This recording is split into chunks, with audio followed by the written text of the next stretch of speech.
kuri tariki ya 30 muri Nzeri muri 2022 ku mugoroba mu mudwa mukuru wa Burkina Faso Ouagadougou hari hacecetse. Uko guceceka kwabanjirwe n'inkubi y'umuyaga.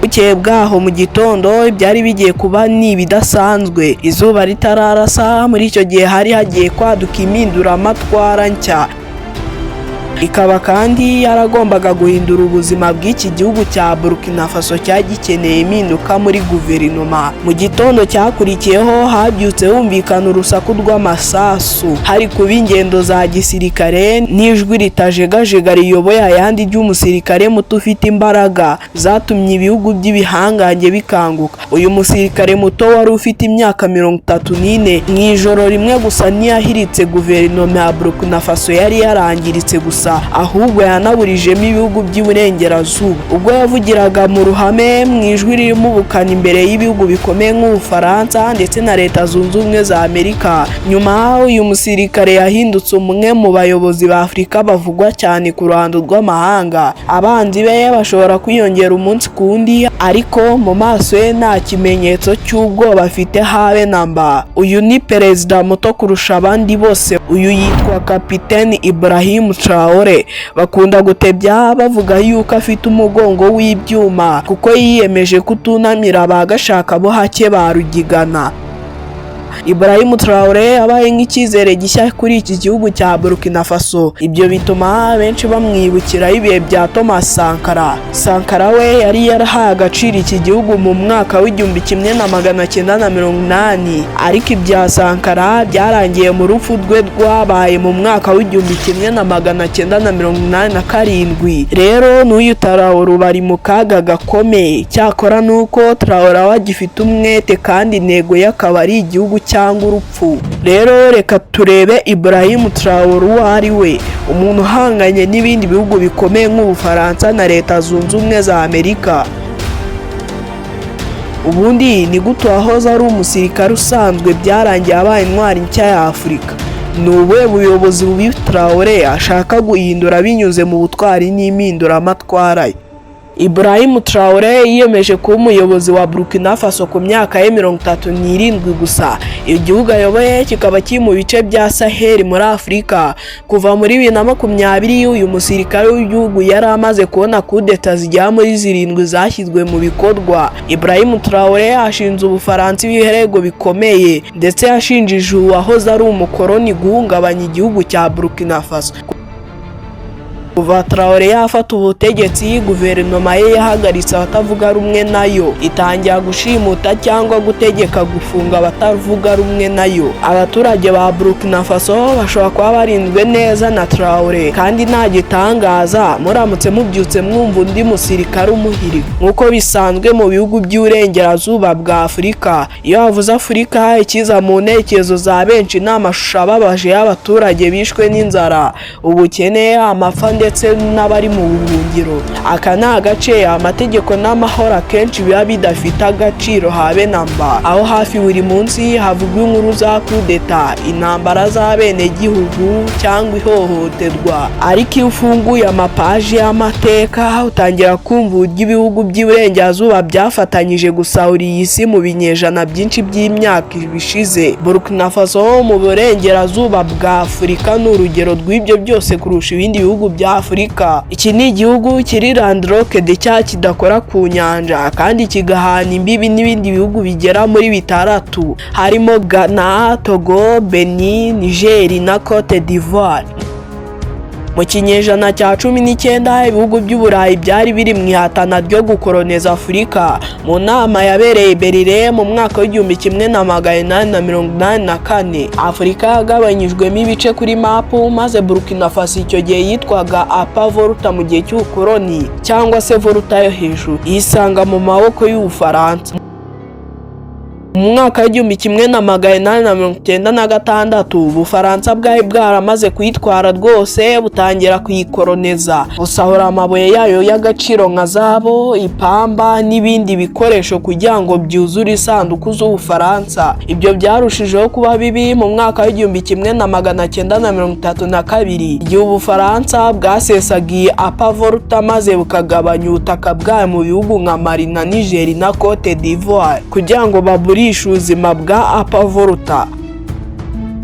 Hanyuma intambara ya kabiri y'isi yaje guca intege ibihugu by'Uburayi byari byaraje gukoloniza Afurika bitewe n'igitutu cya politike y'isi no kwivumbura kw'abaturage. Ubufaransa bwatumye Apavolta yongera kwisubiza ubutaka bwayo mu mwaka w'igihumbi kimwe na magana 947 nyuma y'imyaka 15 nyuma yo guhangana igihe kirekire. Apavolta yabonye ubwigenge ku Bufaransa mu mwaka w'igihumbi kimwe na magana 960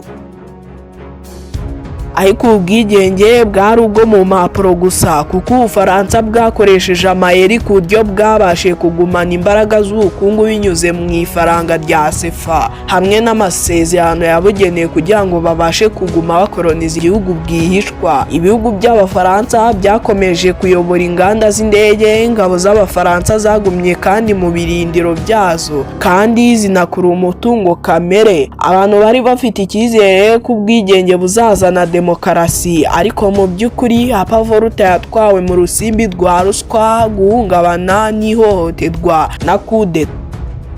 Icyo gihe Maurice Yameogo yabaye umuperezida wa mbere wayoboye iki gihugu. Mbere abantu batekerezaga ko impinduka zishobora kuza, ariko bidatinze yakiriye ubutegetsi bw'igitugu kandi ruswa irushaho kwiyongera. Ibiciro by'ibicuruzwa imbere mu gihugu byarazamutse kandi imibereho y'abantu yarushijeho kuba mibi. Igihe abaturage bateraniraga mu mihanda, guverinoma yategetse ingabo ko zigomba kubirukana, byanyuze mu masasu cyangwa kuzana za mu gihe bikenewe, ariko ingabo zanze kumvira ayo mabwiriza maze mu mwaka w'igihumbi kimwe na magana 966 zikora kudeta ya mbere zifata ubutegetsi. Nuko Liyetona Koloneli Sankara Mizana aba umukuru w'igihugu wa kabiri kandi ayobora mu gihe cy'imyaka 14. Nyuma y'igihe nawe yahiritswe ku butegetsi mu mwaka w'igihumbi kimwe na magana 980 ubwo habaga indi kudeta izanwe na Koloneli Saezeribo nuko ajya ku butegetsi. Ariko mu myaka 2 yakurikiyeho yakuye ku butegetsi. Nuko mu Gushyingo mu gihumbi kimwe na magana 982 Majoro Jean Baptiste Ouedraogo aba perezida wa kane wa Apavolta. Ouedraogo nawe yari yarafashijwe kujya ku butegetsi n'abasirikare babiri harimo Thomas Sankara na Blaise Compaoré. Aba kandi bari inshuti magara. Aba bombi babarizwaga mu itsinda ry'abasirikare b'abakomuniste ryahishwe kandi yishyigikiwe na Che Guevara. Binyuze mu bwumvikane bwabo, Ouedraogo yashyize Sankara ku mwanya w'ubuyobozi aba minisitiri w'intebe muri Mutarama mu gihumbi kimwe na magana 983. Ariko bidatinze ibitekerezo byabo byarahindutse maze Sankara atabwa muri yombi na Ouedraogo, aho ubwamamare bwa Sankara bwarushijeho kwiyongera mu ngabo n'abaturage. Ifungwa rye ryarakaje benshi mu bamukundaga. Blaise Compaoré yarivumbuye maze akora kudeta. Nuko muri Kanama mu gihumbi kimwe na magana 983 Thomas Sankara ahita perezida wa gatanu wa Apavolta ku myaka 34 yiwe. Sankara we yizeraga impinduka zikomeye kandi yaradwanyije ubukene, ubusumbane no kwivanga kw'amahanga. Yashyiraga imbere kurwanya ubukoloni bw'Ubufaransa nuko ahindura Apavolta ihinduka Burkina Faso, bisobanuye igihugu cy'abataryama. Yahaye abakene ubutaka, yubaka amashuri n'ibitaro hose mu gihugu, ashyigikira abagore nk'uko byose byari bikenewe cyane. Yarwanyije ruswa ku buryo bimwe mu bice by'ubutegetsi byatangiye kumurwanya. Politiki ya Sankara yateye Ubufaransa impungenge, yanze inkunga y'Ubufaransa kandi agerageza gutuma igihugu cyigenga.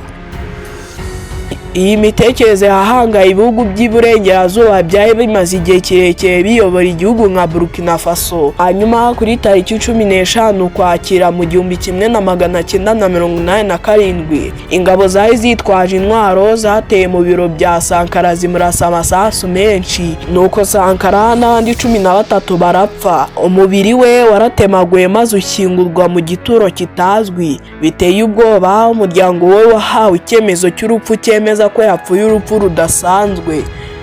Benshi bemeza ko ubwo ari ubwicanyi bwari bwateguwe n'inshuti ye magara Blaise Compaoré warutishije ubwo bucuti ubutegetsi kubera irari ry'ubuyobozi. Sankara yari yaradwanya adasiba kugira ngo akore impinduka, ariko nyuma yo kwicwa kwe igihugu cyongeye kugwa mu rusimbi rwa ruswa no guhungabana. Compaoré yayoboye Burkina Faso mu gihe cy'imyaka 27. Muri 2014 nyuma y'imyigaragambyo y'abaturage n'igitutu cy'abasirikare, Compaoré yahatirijwe kuva ku butegetsi nuko ahita ahungira muri Cote d'Ivoire. Nubwo uyu muyobozi w'igitugu yavuye ku butegetsi, ubuzima bwa Burkina Faso ntibwahindutse.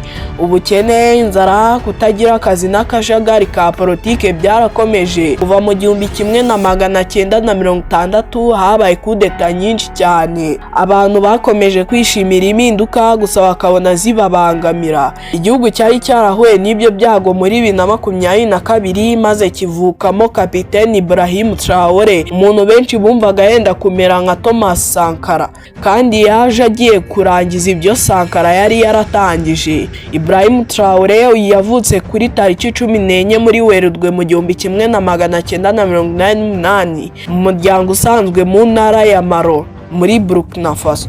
Uyu kandi yavutse nyuma y'amezi 5 gusa Sankara yishwe mu bibazo by'igihugu. Kubona amashuri icyo gihe byari ikibazo ubwabyo, ariko Traoré yize amashuri y'ibanze, nuko muri 2009 yinjiye mu gisirikare. Yanje gukora amahugurwa muri Maroc maze yinjira mu ngabo za kaya zishinzwe gutera amabombe. Ikinyabupfura n'ubutwari bya Traoré byahise bimenyekana, maze muri 2014 bariyetona. Muri 2018 yaje gukorana n'ingabo z'umuryango w'abibumbye muri MINASMA muri Mali, aho yagaragaje ubutwari budasanzwe mu gihe cy'ibitero by'abadwanyi b'idini rya Islam. Muri 2019 yoherejwe mu gace kegereye imipaka 5 ya Sahel, aho yadwanye n'abanzi kandi akamenya ibibazo byo mu ngabo ze. Yabonye abasirikare babuze intwaro zihagije kandi imishahara yabo itangwa bitinze. Uburakari bwo kurwanya ubuyobozi bw'ingabo bwarushijeho kwiyongera mu ngabo. Nuko muri 2020 nyuma yo kuzamurwa mu ntera, Traoré yabaye kapiteni kubera ubutwari bwe. Yatangiye kugaragaza ibibazo by'abasirikare kandi anahinduka umuyobozi uvuga cyane muri bagenzi be, kandi inkunga yabonye mu ngabo z'igihugu yaramukomeje. Ubushake bw'impinduramatwara bwari bumaze gucanwa kuri Traoré. Yari yarahumekewe cyane n'inkuru y'ubuzima, imvugo n'ibitekerezo bya Sankara. Yigaga uburyo Sankara yahanganye n'Ubufaransa, yanze inkunga y'amahanga kandi agafasha abakene. Traoré nawe yifuzaga gukura Burkina Faso mu maboko y'ubuyobozi bw'amahanga. Nuko muri Mutarama muri 2022 Lieutenant Colonel Paul Henry Sandaogo Damiba yakoze kudeta maze afata ubutegetsi, ariko guverinoma ye yananiwe guhagarika iterabwoba. Nuko Burkina Faso na Niger bimaze igihe kirekire byibasiwe n'imitwe y'abadwanyi b'idini rya Islam. Imitwe y'iterabwoba iri muri Sahel nka ICC, Jinim ifitanye isano na Al-Qaeda yagiye igira imbaraga kuva muri 2013. Iyo Ubufaransa bwoherezaga ingabo mu karere kugira ngo bufashe kurwanya iterabwoba. Ubwo bwivange ntibwatanze inyungu irambye, kandi icyo gihe benshi bari bananijwe no kubona Ubufaransa mu gihugu. Abasirikare bato bo muri Burkina Faso barushijeho kurakazwa n'ibibazo by'igihugu. Traoré yahisemo ko niba ikigomba guhinduka, uyu ari wo mwanya wo kugira icyo akora. Yatangiye kuganira mu ibanga n'abasirikare be wizewe cyane kurusha abandi, abashaka impinduka bakiri bato kandi bafite ubushake, abanga ubukoroni bw'Ubufaransa n'ibyo guverinoma yananiwe gukora. Traoré yabibabwiye mu buryo bweruye ati, nituramuka dufashe ubutegetsi dushobora kuzana impinduka. Uyu kandi yabasezeranyije ko umutungo w'igihugu uzongera kuba uw'abaturage, amashuri, ibitaro, akazi n'ubuzima bwiza. Yanabamenyesheje ingaruka zaba mu gihe umugambi upfuye cyangwa ukamenyekana. Yababwiye ko ashobora kwicwa cyangwa ahabwa igifungo cya burundu. Bamwe mu basirikare be baratinya, ariko ubushake bwa Traoré bwatumye basubirana intege, maze abagira abafatanyabikorwa muri kudeta. Yababwiye ati, tuzakiza igihugu cyacu cyangwa dupfe. Traoré yateguye neza umugambi, nuko bahitamo ko intambwe ya mbere ari ugufata inyubako za guverinoma zikomeye mu murwa mukuru Ouagadougou, kandi yagabanyije n'inshingano muri bamwe mu basirikare. Hari abazatera inyubako za guverinoma, abazategura intwaro, abandi bazatangaza ko kudeta yakozwe kubera inyungu z'igihugu, atari ukubera inyungu z'umuntu ku giti cye. Ku mugoroba wa tariki 30 muri Nzeri muri 2022, mu gihe umujyi wari wacecetse, Traoré n'abasirikare be bashyize mu bikorwa umugambi wabo. Kuva mu giturage bagenze berekeza ku nyubako za guverinoma, maze bahita bafata inyubako zikomeye ndetse n'amashene ya radio. Bashyize igitutu kuri perezida w'agateganyo Paul Henry Sandaogo Damiba kugira ngo ave ku butegetsi. Mu gitondo Traoré yari yamaze gukora ikudeta ya gisirikare mu gihugu, ariko iyi nshuro yayobowe n'umuyobozi w'imyaka 34 gusa. Icyo gihe izuba ryarashe, ijwi rya Traoré riri kuri radio rigira riti, twafashe intambwe kugira ngo dukize igihugu, ubukoroni bw'Ubufaransa burarangiye. Ibyakurikiyeho byatunguye isi, kuko amaze gufata ubutegetsi Traoré yategetse yuko abadiplomate b'Abafaransa bava mu gihugu. Ingabo z'Abafaransa zari ziri aho kuva muri 2013 zirirukanwa. Amashyirahamwe y'ibinyamakuru n'amaradiyo y'Abafaransa arahagarikwa muri Burkina Faso. Uyu musirikare w'imyaka 34 icyo gihe utaruzwi yahangaye mu ruhame igihugu gikomeye nk'Ubufaransa, maze ahinduka umuyobozi mushya wa Burkina Faso mu ijoro rimwe gusa. Imyaka ye, imbaraga n'ubutwari bwe byatangaje abantu benshi. Igihe isi yumvaga imvugo ye ya mbere, bamenye ko atari kudeta isanzwe, ahubwo yari impinduramatwara nshya ashyira icyizere cy'ubwigenge bushya ku baturage ba Burkina Faso.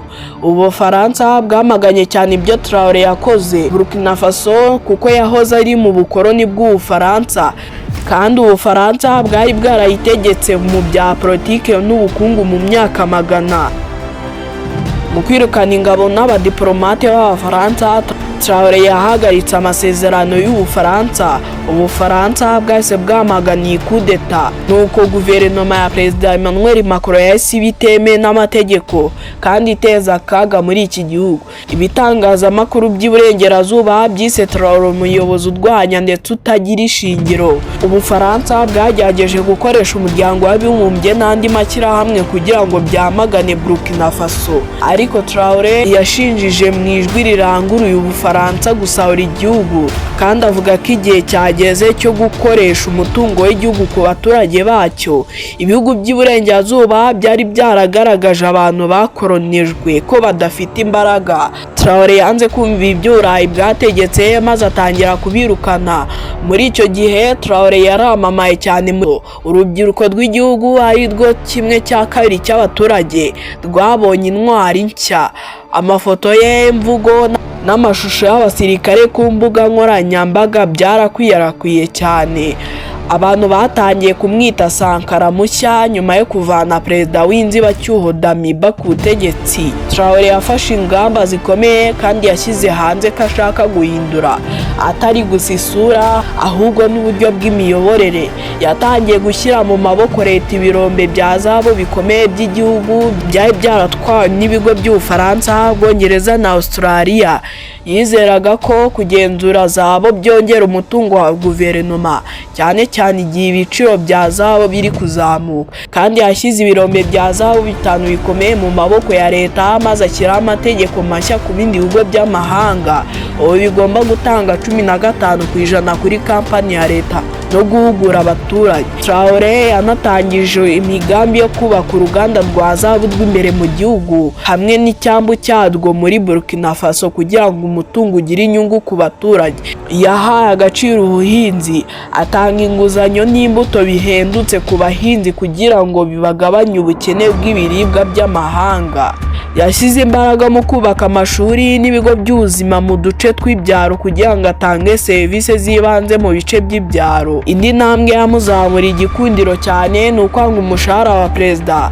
Yakomeje gufata gusa umushahara we muto wa gisirikare kandi yagabanyije imishahara y'abayobozi ba guverinoma, maze atangaza yuko ababagaho mu buryo bwo kwihambira ku mafaranga ya rubanda ubu bagomba gukora abaturage. Abayobozi bashinjijwe ruswa barahanwe.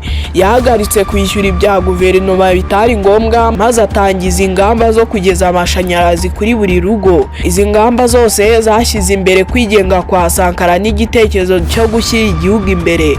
Imvugo, ibitekerezo n'ibikorwa bya Traoré byatumye akomeza kugereranwa na Thomas Sankara. Ku nshuro ya mbere kuva Sankara yapfa, umuyobozi muri Burkina Faso yavugiye mu ruhame ko umutungo w'igihugu ugomba gukoreshwa ku baturage. Mu gihe Traoré yibandaga ku ivugurura ry'ubukungu n'imiyoborere, yashyize imbere cyane kurwanya iterabwoba, kandi muri Mata muri 2023 yatangaje ko ingabo zose zigomba guhaguruka kugira ngo zitange inkunga yuzuye mu kurwanya abarwanyi b'idini rya Islam. Izi ngabo zakoze ibikorwa byinshi byo kurwanya iterabwoba, ariko ugereranyije iterabwoba riracyahari mu bice byinshi by'igihugu. Traoré yanahinduye amasezerano y'igihugu ku rwego mpuzamahanga nyuma yo gukura Burkina Faso mu mahanga nka Amerika n'ibihugu by'Uburayi. Yakomeje imikoranire n'Uburusiya n'Ubushinwa, yashyizeho abasirikare b'Uburusiya bashinzwe kurwanya iterabwoba, kandi agumana imikoranire myiza mu by'ubukungu na politike n'Ubushinwa. Abamunenga bamushinjije kuvanaho ubukoloni bumwe bwo mu mahanga agashyiraho ubundi bushya buturuka ku bandi. Traoré yavuze ko Uburusiya n'Ubushinwa bidashobora gufata umutungo w'igihugu nk'uko ibihugu by'Iburengerazuba byari byabikoze. Traoré amaze gufata ubutegetsi yatanze speech ikomeye ari gushinja ibitangazamakuru by'Iburengerazuba n'abategetsi b'ibihugu kwerekana Afurika mu buryo budakwiye. Agira ati, kuva mu bwana bwanjye namenye ishusho imwe gusa ya Afurika kuri televiziyo: abana bashonje, ubuhungiro n'ubutaka bwumye, intwaro hamwe n'urupfu. Televiziyo yatubwiye ko ari Afurika kandi twarabyizeye. Ibyo byatumye dutinya igihugu cyacu n'abaturage bacu maze gukura. Nashakishije ibi maze menya ko ishusho yerekanwa n'ibinyamakuru ko ari ibinyoma, byose byarahimbwe. Mwaduhaye isi nk'abantu batagira kirengera, abakene n'abadafite umuco, nk'aho turi abashyitsi kandi dutsindwa mu muco, inzara, intambara, indwara na ruswa n'iterabwoba. Aya ni amagambo aza mu mutwe iyo havugwa Afurika. Kuki nta yandi magambo muvuga kuri Afurika? Amagambo ya Traoré icyo gihe yatunguye benshi. Ubu yatangiye kuvugwa ku isi hose nk'umuyobozi uhanganye n'ibihugu by'Iburengerazuba. Imvugo ye yatumye abanyaburayi bamuha agaciro. Kubera Traoré, ibihugu by'Iburengerazuba bitinya ko ibindi bihugu bya Afurika bishobora guhuza n'Uburusiya mu nama y'Uburusiya na Afurika. Kandi Traoré yabwiye abayobozi ba Afurika ati, nimureke kubyinira ku njyana y'abandi, ntituri ibikoresho bya bariya. Yerekanye mu buryo bugaragara Ubufaransa n'ibihugu by'Iburengerazuba. Yanafatiye hagira ati, ubumwe bw'ibihugu bya Sahel na Mali na Niger mu gitekerezo cy'ubumwe bwa Afurika kugira ngo bahangane n'ubukoloni bw'Iburengerazuba. Intego y'ubumwe bwa Afurika yateye kuraje ibihugu byo mu karere. Ubuyobozi bwa Traoré bw'ubutwari bwateje imbere abayobozi nkawe mu bihugu nka Mali na Niger, badafite ubwoba, bavuga neza kandi batumvira amabwiriza y'amahanga. Traoré avuga ko ashaka gutuma Burkina Faso yigenga. Intego ye yari uguhagarara ku mvugo yikomeye agira ati, ntidukeneye ingabire, mutwigishe gusa ikoranabuhanga, dushyireho ubushobozi tunateza imbere igihugu cyacu. Kandi yibanda ku gukomeza inganda z'ibanze no kwigenga. Ariko inzira ye ntabwo yoroshye. Burkina Faso yashoboye ubukene, inzara, iterabwoba no guhungabana kwa politike, ibibazo bigoye cyane kubigabanya. iterambere ry'ubukungu n'imibereho riracyari ikibazo gikomeye. Hafi 40% by'abaturage baracyabaho mu bukene bukabije. Traoré yashyize ubucukuzi bw'amabuye y'agaciro mu maboko ya leta kandi yongera imikoranire n'ibihugu nk'Ubuhinde, Turukiya na Cuba, ariko guhagarika ubukene bikazasaba impinduramatwara mu miyoborere no gushora imari mu bikorwa remezo by'ibanze. Kuva Traoré afata ubutegetsi, ihohoterwa n'iterabwoba byariyongereyeho gato. Mu mwaka wa 2024 abantu barenga 6,000 barishwe, gushyira kabiri ugereranyije na 2022. Muri 2025 ibitero by'abadwanyi b'idini rya Isilamu byikubye kabiri, bigatuma abantu 1000 bicika ku icumu kandi abantu amagana barapfa. Abaturage ba Burkina Faso ni abantu miliyoni hafi 23 barimo amoko arenga 60. Ubwoko bukomeye ni Mosi mu mateka kandi bugize hafi 50% by'abaturage b'iki gihugu. Ibrahim Traoré nawe ubwe n'uwo muri ubwo bwoko bwa Mosi. Ubundi bwoko bukomeye ni Fulani bugize hafi 10% by'abaturage ba Burkina Faso. Rero imvururu z'amoko cyane cyane hagati ya Mosi na Fulani zagiye ziba intandaro y'amakimbirane. Abafulani kenshi mu buryo budakwiye bahuzwa n'imitwe y'abadwanyi b'idini rya Isilamu. Ibyo byateje ivangura n'ihohoterwa kuri bo. Traoré avuga ubumwe, ariko amaze gufata ubutegetsi yashyizeho ingabo zirinda ibi byose zigizwe n'abantu 500. Nyuma zashinjijwe gukora ihohoterwa ry'amoko ku Bafulani. Guverinoma ya Traoré yanashinjijwe guhagarika ubwisanzure bw'itangazamakuru. Abamunenga bavuga ko abamurwanya babacecekesha, bamwe barabafunga kandi hari raporo zemeza ko bakorewe ubwicanyi butemewe n'amategeko. Ibi birego bihindura isura ya Traoré. Abamushyigikiye bavuga ko izo ngamba zikenewe kugira ngo igihugu gikomeze kwirinda, kuko abadwanyi b'iterabwoba n'ibisigazwa by'ubutegetsi bwa kera biracyakora ubugambanyi. Ariko abamunenga bavuga ko Traoré arimo guhinduka undi muyobozi w'igitugu, uburyo agaragara ku bayobozi benshi ba Afurika. Ibyo birego bifite ishingiro kuko Traoré igihe yafataga ubutegetsi yavuze ko azahagarika iterabwoba mu mezi 2 cyangwa 3 kandi agashyikiriza ubutegetsi guverinoma yatoye muri Nyakanga muri 2024. Mu mwaka wa 2025 iterabwoba n'iryari rirahagarikwa kandi n'ubutegetsi nibwari bwashyizweho nk'uko yabisezeranyije abantu. Traoré yongeye igihe cy'ubutegetsi bwe bwa gisirikare kugeza muri 2029 kandi avuga mu buryo bweruye ko amatora atari intego ye ya mbere. Icyakora Traoré akomeje gukundwa cyane, yahindutse umwe mu bayobozi ba Afurika bazwi cyane atari muri Burkina Faso gusa. Nyuma ya kudeta ye ubuzima bwa Traoré bwagiye mu kaga kuko muri 2025 habaye igeragezwa rya kudeta yashatse kumuhirika ikananirana. Hashize igihe habaye indi migambi myinshi yo kumwica, byibutsa benshi byabaye kuri Thomas Sankara. Benshi bemeza ko ibihugu by'uburengerazuba nk'Ubufaransa cyangwa ibindi bihugu bishobora kuba biri inyuma y'iyi migambi yose.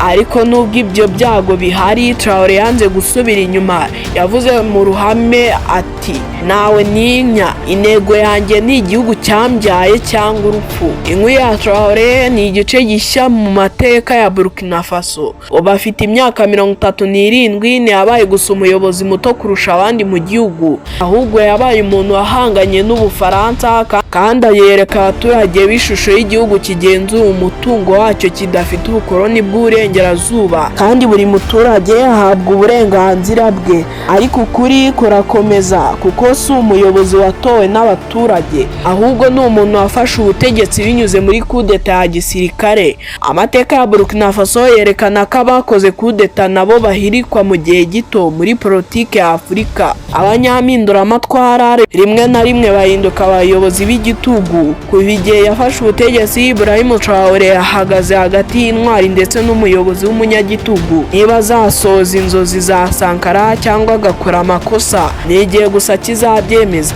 Ariko inkuru ye yemeje ikintu kimwe, yemeje ko ari umuyobozi muto ufite ubutwari ushobora kunyeganyeza isi. nk'ibisanzwe ni kuri Axam Official. Niba ukunze ibyo nkuhaye ukukande subscribe, wibuke gufungura inzogera kugira ngo utazajya ucikwa n'ibindi byegeranyo nk'ibi tugenda tuhagezaho. Nanjye mwumvaga yari Sam, naho utaha.